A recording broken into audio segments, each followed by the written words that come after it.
20 Februari yang lalu, saya diundang oleh Bapak Presiden Joko Widodo ke istana. Dan malam sebelumnya saya dihubungi oleh Bapak Pratik, Mensesnek, bertanya apakah saya ada di Jakarta, dan kemudian saya mengatakan saya ada di Jakarta.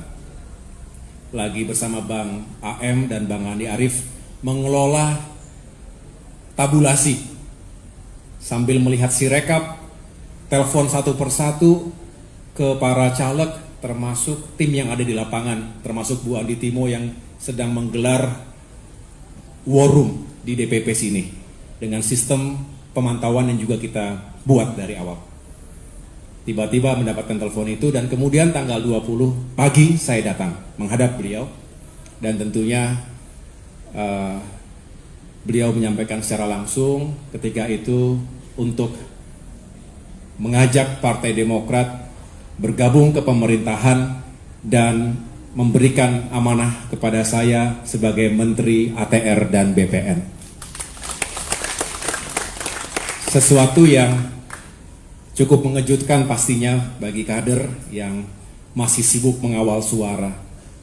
Karena kita menduga bahwa sampai dengan 20 Maret rasa-rasanya tidak ada dinamika politik yang terjadi di tingkat pusat.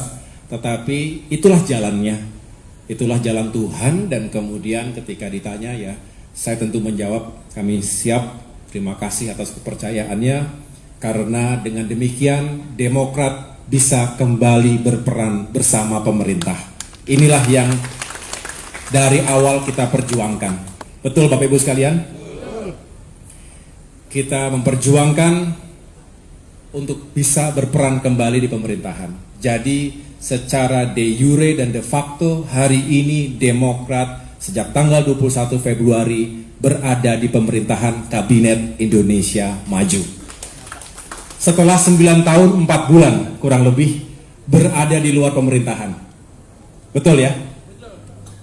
Kita ketika itu berperan sebagai sebuah kekuatan oposisi, dan tentunya ketika itu tidak ada pilihan lain bagi kita menjalankan peran seperti itu, dan kita juga berperan sebagai oposisi yang baik, yang bertanggung jawab, yang peduli, ingin negaranya baik, ingin pemerintahannya juga sukses, ingin rakyatnya sejahtera. Tapi tentu banyak sekali keterbatasan kita sebagai oposisi di luar pemerintahan. Kita hanya bisa menghimbau, kita hanya bisa mengingatkan, kita hanya bisa mengkritisi, tetapi tidak bisa mengeksekusi. Hanya mereka yang berada di lembaga eksekutif yang bisa mengeksekusi kebijakan dan program-program pro rakyat yang sebetulnya selama ini juga Demokrat perjuangkan. Jadi kalau melihat itu semuanya, melihat suka duka jatuh bangun Demokrat 9 tahun 4 bulan terakhir ini, kita harus mensyukuri posisi kita hari ini. Setuju? Kita syukuri sebagai sebuah bentuk amanah yang harus kita pertanggungjawabkan lahir batin.